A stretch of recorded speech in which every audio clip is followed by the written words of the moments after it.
Halo guys, perkenalkan aku Siska Fitriani dari Prodi D3 Kebidanan.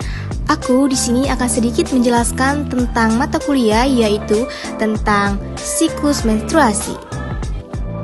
Menstruasi biasanya dialami wanita ketika menginjak remaja.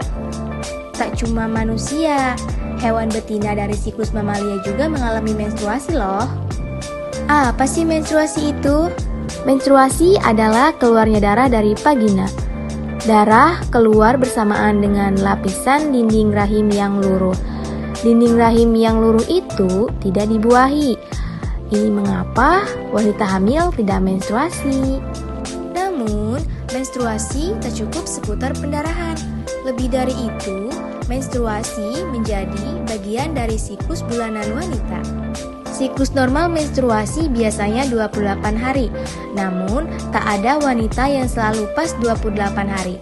Ada yang 21 hari dan ada yang 40 hari. Rentang itu masih termasuk normal. Nah, langsung saja buat kalian yang nanya-nanya, apa sih siklus menstruasi itu?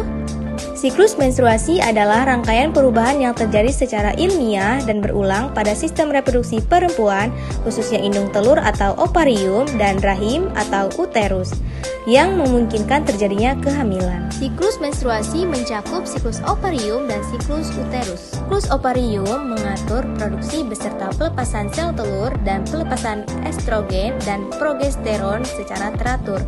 Sedangkan siklus uterus mengatur persiapan dan pemeliharaan lapisan rahim dalam menerima telur yang telah dibuahi sebagai tempat berlangsungnya kehamilan. Siklus menstruasi pada perempuan dibagi menjadi 4 fase. Yang pertama yaitu fase menstruasi, yang kedua fase folikel, yang ketiga fase ovulasi, dan yang terakhir fase luteal. Yang pertama yaitu fase menstruasi hari 1 sampai 5.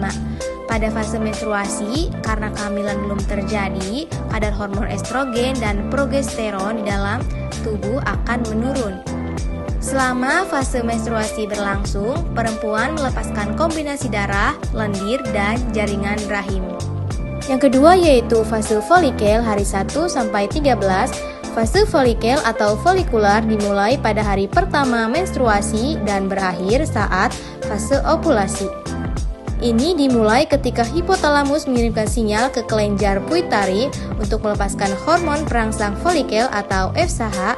Hormon ini merangsang ovarium untuk menghasilkan 5 hingga 20 kantong kecil folikel yang masing-masingnya mengandung sel telur yang belum matang.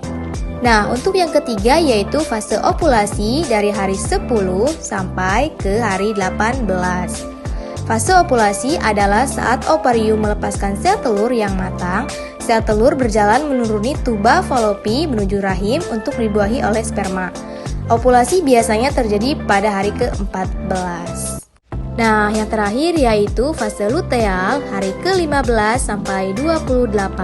Setelah folikel melepaskan sel telur, ia berubah menjadi korpus luteum. Struktur ini melepaskan hormon, terutama progesteron dan estrogen. Peningkatan hormon akan membuat lapisan rahim menebal dan siap untuk telur yang telah dibuahi untuk ditanamkan. Nah, bagaimana teman-teman penjelasannya? Jelas kan? Mungkin itu aja yang bisa aku jelaskan, kurang dan lebihnya mohon maaf. Sekian dan terima kasih. Wassalamualaikum warahmatullahi wabarakatuh.